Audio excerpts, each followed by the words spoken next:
हिंदी में यूपीएससी की तैयारी से संबंधित प्रोग्राम्स को देखने के लिए सब्सक्राइब करें स्टडी IQIAS हिंदी। दोस्तों, जब भी बात आती है इसरो की तो इसरो हमेशा कोई ना कोई कीर्तिमान रचता हुआ नजर आता है। यानी इतिहास तो इसरो के द्वारा हमेशा से रचा गया है, जब से इसका गठन हुआ 15 अगस्त 1969 को।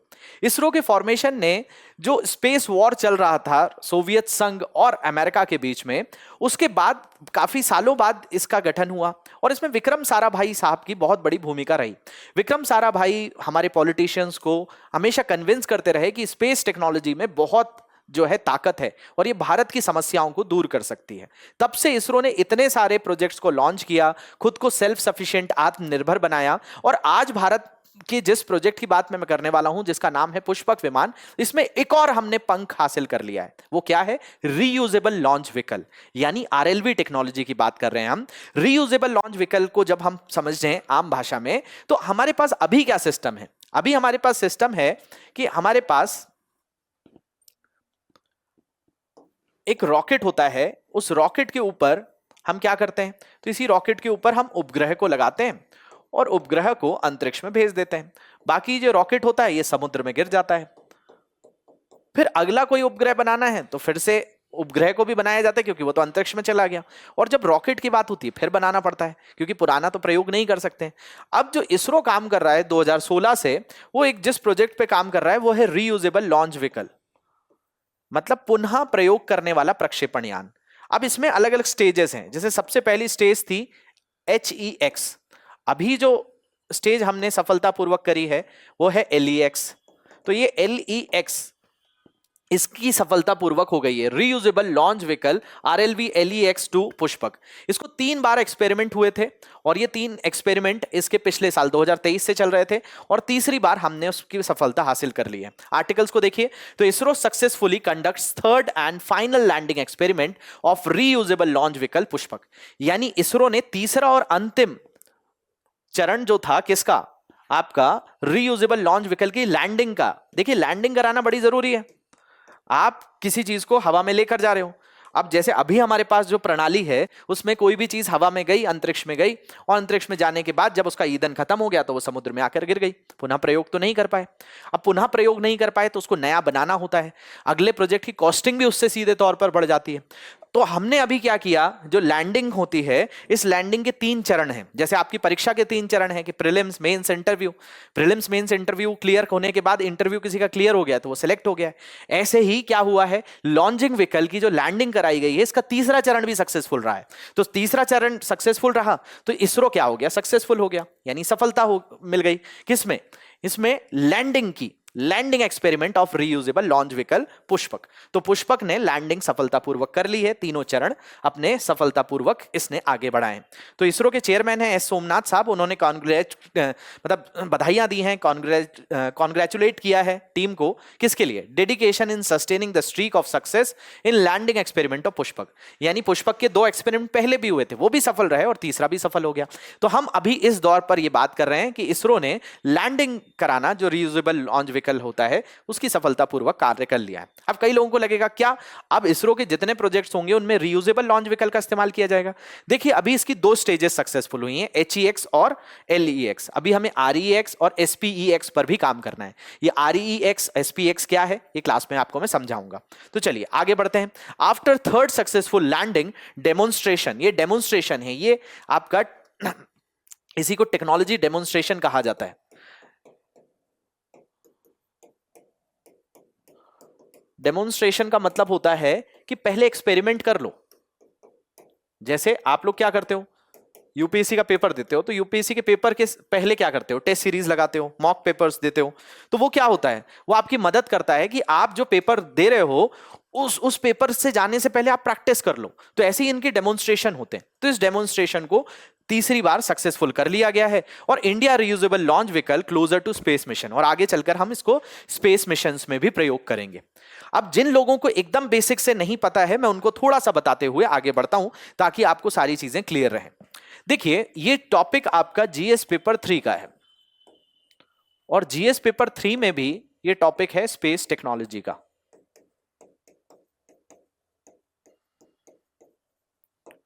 यानी इसी को कहते हैं आप अंतरिक्ष प्रौद्योगिकी,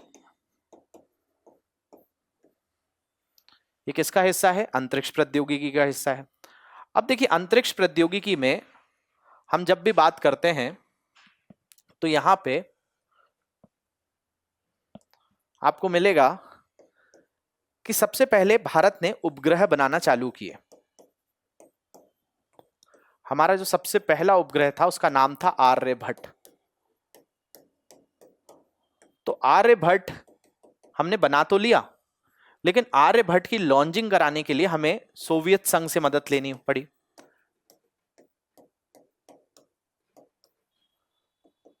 आपने अगर 2 रुपए का कभी नोट देखा हो तो 2 रुपए के नोट के पीछे आपको आर्यभट्ट रॉकेट नजर आएगा, उपग्रह नजर आएगा। अब आर्यभट्ट हमारी सैटेलाइट हमने बनाई तो, लेकिन हमारे पास क्या नहीं था? हमारे पास इसको भेजने के लिए वाहन नहीं था। तो हमने धीरे धीरे उस पर काम करना चालू किया और भारत का पहला जो सक्सेसफुल प्रक्षेपण यान था वो SLV-3 था। फिर हम लेकर आए दूसरा वाहन जिसका नाम था ASLV। फिर हमने बनाया PSLV। फिर हमारे पास आया GSLV और फिर GSLV के बाद हमने GSLV Mk3 को बना दिया। तो वर्तमान में सबसे मजबूत रॉकेट, ताकतवर रॉकेट हमारे पास इसरो का GSLV Mk3 है। लेकिन ये जितने रॉकेट्स हैं इसका एक बार ही आप प्रयोग कर सकते हो। आप कहेंगे तो फिर PSLV से तो हमने बहुत सारे प्रोजेक्ट्स को लॉन्च किया है। जैसे PSLV की बात करें तो PSLV से ही आपने चंद्रयान 1 को भेजा था। इसी PSLV से आपने मंगलयान को भेजा था। इसी PSLV से आपने आदित्य L1 को भेजा था। तो PSLV को बार बार प्रयोग तो कर रहे हैं। देखिए प्रयोग तो कर रहे हैं हम PSLV, इसमें भी PSLV प्रयोग किया गया, इसमें भी प्रयोग किया गया, आदित्य L1 में भी प्रयोग किया गया। लेकिन अब जैसे कि मान लिया जाए कि आप बाजार में गए, बाजार में आपको एक गाड़ी ले लेते हैं, मारुति की एक गाड़ी आती थी 800। अब मान लो आप बाजार में घूम रहे हैं और आपको मारुति 800 नजर आई। हालांकि मारुति 800 जो है अब आपको कम नजर आती होगी, लेकिन हम थोड़ा सा एक्सपेरिमेंट के तौर पर देखें तो आपको मारुति 800 नजर आ रही है। अब मारुति 800 आपको बाजार में 4 नजर आई हैं, तो चारों मारुति 800, लेकिन चारों अलग अलग तरीके से बनाई गई, मतलब चारों अलग अलग लोगों की है और उसको बनाने में कंपनी ने वापस से पूरी चीजें की होंगी। यानी ये 4 मारुति 800 4 लोगों के पास है। तो पहले ने जब खरीदा तो कंपनी ने उसको भी बनाया, दूसरे ने खरीदा तो कंपनी ने उसको भी बनाया। यानी ये है तो एक ही जैसे दिखने वाली गाड़ियां, लेकिन ये बार बार बनाई गई होंगी और बार बार इसमें पैसा खर्च हुआ होगा, बार बार इसमें जो संसाधन होंगे वो लगे होंगे। तो ऐसे ही PSLV देखने में तो एक जैसा है, लेकिन इसको बनाना पड़ता है बार बार। क्यों बनाना पड़ता है? कि जब आपने चंद्रयान प्रथम में इसका यूज किया तो फिर अगली बार ये प्रयोग करने लायक नहीं रहा, फिर हमें नया बनाना पड़ा। इसलिए आप कभी इसरो की वेबसाइट पर जाएंगे तो आपको PSLV के ऐसे नंबर मिलेंगे कि C11, C37, C48, C50। तो यहां पर ये car number 11, car number 37, car number 48, ऐसे 60 से ज्यादा PSLV का प्रयोग हम कर चुके हैं अभी तक। तो हम बार बार PSLV बनाना पड़ता है, ऐसी GSLV को बनाना पड़ता है, ऐसी GSLV Mk3 को बनाना पड़ता है। यानी कुल मिलाकर हम यहां पर जो बात रखना चाह रहे हैं वो ये कहना चाह रहे हैं कि हमने इनका प्रयोग तो किया है, लेकिन इनका पुनः प्रयोग नहीं कर पाते हैं। इसीलिए हम जिस पर काम कर रहे हैं वो रीयूजेबल टेक्नोलॉजी है। तो आप समझ पा रहे होंगे कि स्पेस टेक्नोलॉजी में हम रीयूजेबल की तरफ बढ़ रहे हैं और इसमें हमने सफलतापूर्वक लैंडिंग करी है। तो बहुत सारे इसके मायने हैं, उनको भी हम समझेंगे। चलिए आगे बढ़ते हैं। उससे पहले आप लोगों के लिए इंफॉर्मेशन ये है कि ये सारे सब्जेक्ट्स जो आप देख रहे हैं, इन सारे सब्जेक्ट्स में, जैसे मैं अभी आपको स्पेस टेक्नोलॉजी पढ़ा रहा हूं, आपको डिफेंस टेक्नोलॉजी पढ़ना है या नैनो टेक्नोलॉजी पढ़ना है या इंफॉर्मेशन टेक्नोलॉजी के बारे में पढ़ना है, इंडिजीनियस टेक्नोलॉजी, स्वदेशी प्रौद्योगिकी के बारे में पढ़ना है, तो ये सारे साइंस एंड टेक्नोलॉजी के जो सब्जेक्ट्स हैं मैं आपको पेड बैचेस में भी बहुत अच्छे से पढ़ाता हूँ। इनकी 40 डेज की क्लास होती है, 40 दिन की क्लास होती है, लगभग 120 घंटे का आपको इसमें पूरा का पूरा ड्यूरेशन मिलता है। SIP की भी क्लासेस मिलती हैं। वैसे तो आपको पूरे कोर्स में 1000 घंटे की क्लासेस होती हैं, जिसमें आपको फाउंडेशन के सारे सब्जेक्ट्स बहुत अच्छे से पढ़ाए जाते हैं। ये बैच 26 जून से शाम 6 बजे शुरू होने वाला है। इसमें जल्दी से आप जाकर एडमिशन ले सकते हैं अगर आप नेक्स्ट ईयर के लिए प्रिपेयर करना चाहते हैं तो। मेरा कोड है मनीष लाइव, इसको यूज करेंगे मैक्सिमम डिस्काउंट मिलेगा। ऐप या वेबसाइट पर जरूर जाएं। इसके अलावा कोई दिक्कत आती है तो ये मेरी इंस्टा आईडी है, यहाँ पर आप डायरेक्टली आप क्वेश्चंस पूछ सकते हैं। बाकी मेरे टेलीग्राम आईडी से आपको पीडीएफ और ई पेपर्स वगैरह भी आपको इजीली मिलते हैं। जैसे मैं सुबह 7 बजे इंडियन एक्सप्रेस भी कवर कराता हूँ, तो उसकी पीडीएफ भी आपको आसानी से वहां से मिल जाएगी। तो चलिए, ये तो बात हो गई आपको मैंने जो बेस बताया रीयूजेबल लॉन्च व्हीकल का। उसके बाद थोड़ा सा आगे बढ़ते हैं। तो ये आपको यहाँ पर एक वाहन नजर आ रहा है, इसी का नाम है पुष्पक विमान। इसी पुष्पक विमान की क्या करी है इसरो ने, तो इसरो ने इसकी सफलतापूर्वक लैंडिंग करा ली है। यहाँ पे आप देख पा रहे होंगे इसकी स्पीड कम करने के लिए पैराशूट टाइप से इस्तेमाल किया गया है और इसकी सफलतापूर्वक लैंडिंग हुई है। ये आसमान में गया और इसने लैंडिंग कर ली है। तो इसरो के आरएलवी की ये तीसरी सफल लैंडिंग है। क्या हुआ है, तो इसरो ने लगातार तीसरी बार रीयूजेबल लॉन्च व्हीकल, आरएलवी कहा जाता है इसको, इसका प्रयोग किया है। तो यहां पर आरएलवी यानी रीयूजेबल लॉन्च व्हीकल पुष्पक की सफल लैंडिंग कराई है। दूसरी अगर हम बात करें तो पुष्पक ने तेज हवाओं के बीच एडवांस ऑटोनॉमस कैपेबिलिटी का इस्तेमाल करते हुए सटीक हॉरिजॉन्टल लैंडिंग करी है। तो ये देखिए क्या है, अभी हमारे पास रॉकेट्स सीधे ऊपर जाते हुए नजर आते हैं। अब यहां पर ये प्लेन जैसे इसको लैंडिंग कराना, ये खास बात थी, तो इसकी हॉरिजॉन्टल लैंडिंग भी हुई है। दूसरी अगर हम बात करें, पहली लैंडिंग, ये तीसरा था। मैं आपको बता रहा हूं कि जैसे प्रीलिम्स मेंस इंटरव्यू 3 चरण हैं, ऐसे इसके भी 3 चरण थे। पहला चरण 2 अप्रैल 2023 को हुआ, दूसरा 22 मार्च 2024 को हुआ, और इसरो का यह विकल्प 2030 के दशक तक बात मानी जा रही है कि 2030 के बाद ये उड़ान भर पाएगा। ये पृथ्वी की निचली कक्षा में 1000 किलो से ज्यादा वजन ले जाने में सक्षम है। देखिए, ये मान लिया जाए जैसे पृथ्वी है, तो पृथ्वी की कक्षा से अगर आप 2000 किलोमीटर ऊपर जाएंगे तो इसी को कहते हैं लियो। लियो का मतलब होता है लो अर्थ ऑर्बिट, यानी पृथ्वी की निचली कक्षा या निम्न पृथ्वी कक्षा भी इसको नाम दिया जाता है। तो वहां तक ले जाने में सक्षम है। ठीक है, ये बात आपको समझ में आई होगी। इसके अलावा ये कब तैयार हो जाएगा इसकी बात है। तो अभी इसमें हमने 2 स्टेजेस, मतलब रीयूजेबल टेक्नोलॉजी, जैसे एलन मस्क ने फाल्कन बनाया था या स्टारशिप की भी आप चर्चा करेंगे, तो एलन मस्क की कंपनी स्पेसएक्स उसको बना चुकी है। हम लोग अभी बना रहे हैं, तो अभी हम एक्सपेरिमेंट फेज में, हमने अभी पूरा तैयार नहीं किया, लेकिन हमने 2 एक्सपेरिमेंट इसके तैयार कर लिए हैं। देखिए, इसमें ये 2 जो हुए हैं, इनके नाम मैं यहीं आपको बता दे रहा हूं। एक है HEX और दूसरा है LEX।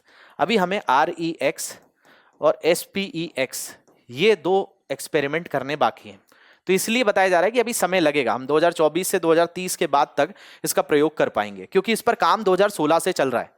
तो ऑलरेडी 8 साल पहले भी इस पे काम हो चुका है। तो इसरो काफी समय से इसका प्रयास कर रहा है। जो अमेरिका ने ऑलरेडी हासिल किया है, लेकिन वो लोग काफी समय से स्पेस टेक्नोलॉजी में है, पैसा भी बहुत अत्यधिक रहता है उनके पास। तो हमने कम संसाधन में अच्छा प्रयास करना चालू किया है। इसरो ने सबसे पहले मई 2016 में इसकी टेस्टिंग की थी। ये इसरो का जो रीयूजेबल व्हीकल है, और इसका नाम हाइपरसोनिक फ्लाइट एक्सपेरिमेंट रखा था, HEX। Hypersonic flight experiment HEX था। ये हमने किया कब, मई 2016 में किया। उसके बाद दूसरी स्टेज हम LEX पे आए। HEX मिशन में इसरो ने अपने विंग वाले व्हीकल RLV-TD की री एंट्री को डेमोन्स्ट्रेट किया। डेमोन्स्ट्रेट करना मतलब एक डेमो तरह का देना, एक तरीके का एक्सपेरिमेंट करना। यहां पर RLV का मतलब है रीयूजेबल व्हीकल और TD का मतलब है टेक्नोलॉजी डेमोन्स्ट्रेशन, मतलब प्रौद्योगिकी का डेमोन्स्ट्रेशन दिखाना, एक्सपेरिमेंट करके बताना। तो ये TD का मतलब होता है टेक्नोलॉजी का डेमोन्स्ट्रेशन।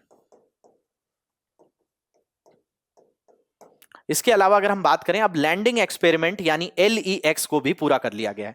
पहला जो था उसका नाम क्या था, हाइपरसोनिक फ्लाइट थी, तो HEX रखा गया था। इसका नाम लैंडिंग है।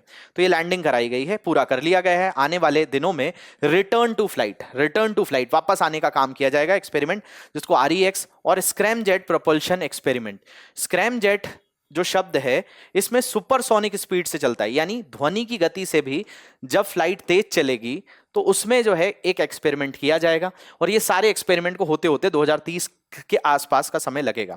तो अभी हम 2 एक्सपेरिमेंट में सफल रहे हैं, HEX, LEX, REX और SPX बचा हुआ है। तो ऐसे में एक्सपर्ट उम्मीद जता रहे हैं कि इसरो का विकल्प 2030 के दशक में उड़ान भर पाएगा। भविष्य में इस विकल्प को भारत के reusable 2 stage orbital launch vehicle का पहला स्टेज बनाने के लिए स्केल किया जाएगा।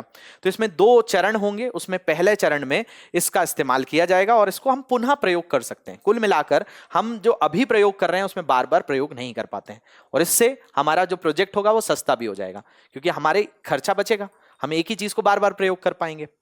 तो इसरो के अनुसार RLV-TD का कॉन्फ़िगरेशन, RLV-TD यानी reusable launch vehicle technology demonstration का कॉन्फ़िगरेशन एक एयरक्राफ्ट के समान है। एक ऐसा एयरक्राफ्ट जो हवा में उड़ान भरता है और लॉन्च व्हीकल और एयरक्राफ्ट दोनों की कॉम्प्लेक्सिटी को कंबाइन करता है। अब देखिए, आप समझिए, एरोप्लेन क्या होता है, धीरे धीरे हवा में जाता है और आपको कहीं पर भी गंतव्य पे पहुंचा देता है। लेकिन आप इसके विपरीत देखिए, जब रॉकेट लॉन्च होता है तो वो हवा में जाता है, इस तरीके से जाता है। तो इन दोनों चीजों के अंदर कॉम्प्लेक्सिटी है।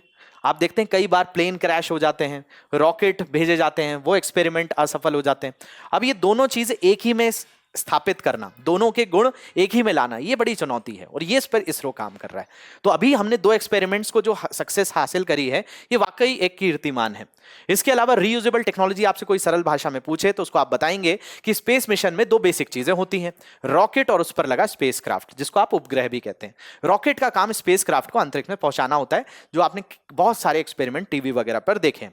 अपने काम को करने के बाद रॉकेट को आमतौर पर समुद्र में गिरा दिया जाता है। इसलिए ये जितने भी जैसे हमारे यहाँ सतीश धवन स्पेस सेंटर है, तो वहां से जब रॉकेट ऊपर जाता है तो बंगाल की खाड़ी में गिरता है और यानी इसका दोबारा इस्तेमाल नहीं होता है। तो अभी तक हमारे पास यही है, लेकिन हम काम क्या कर रहे हैं कि दोबारा प्रयोग कर सकें।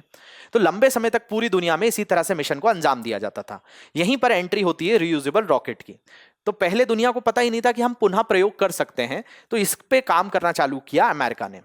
रीयूजेबल रॉकेट के पीछे का आइडिया स्पेसक्राफ्ट को लॉन्च करने के लिए इस्तेमाल किए जाने वाले अल्ट्रा एक्सपेंसिव रॉकेट बूस्टर को रिकवर करना था, क्योंकि इसमें बहुत महंगा बूस्टर लगाया जाता था जिसके जरिए वो ऊपर जाता था। अब वो वापस से आ जाएगा तो उसमें ईंधन भर दो और फिर प्रयोग कर लो। तो यही चीज अमेरिका ने सोचना चालू करी ताकि फ्यूल भरने के बाद इनका फिर से इस्तेमाल किया जा सके। दुनिया के सबसे अमीर कारोबारी हैं एलन मस्क। इनकी कंपनी स्पेस एक्स ने सबसे पहले 2011 में इस पे काम करना शुरू किया और 2015 में मस्क ने फाल्कन 9 रॉकेट तैयार कर लिया जो रीयूजेबल था, और अभी स्टारशिप को किया है जिसकी कैपेसिटी 1,50,000 किलो है। हालांकि जो भारत अभी ये काम कर रहा है इस वाले प्रोजेक्ट पर, इसकी क्षमता 10,000 किलो के आसपास मैंने आपको बताई है। कितने दूर ले जाएगा? 2,000 किलोमीटर दूर ले जाएगा। स्टारशिप तो 1.5 लाख किलो वजन ले जा सकता है, मंगल तक भी ले जाने की बात जो है एलन मस्क कर रहे हैं। तो यहां से शुरुआत हुई, अब इंडिया इस पे काम कर रहा है। हालांकि दोनों में फर्क है, एलन मस्क अमेरिका में रहते हैं, वहां की इकोनॉमी उस तरीके से देखा जाए, और भारत में इसरो का जो बजट है वो काफी कम है अमेरिका के मुकाबले।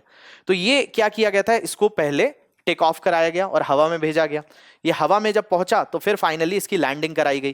तो ये एक्सपेरिमेंट सफलतापूर्वक रहा, 3 स्टेजेस में करवाया गया था और ये तीसरा स्टेज भी सक्सेसफुल रहा है।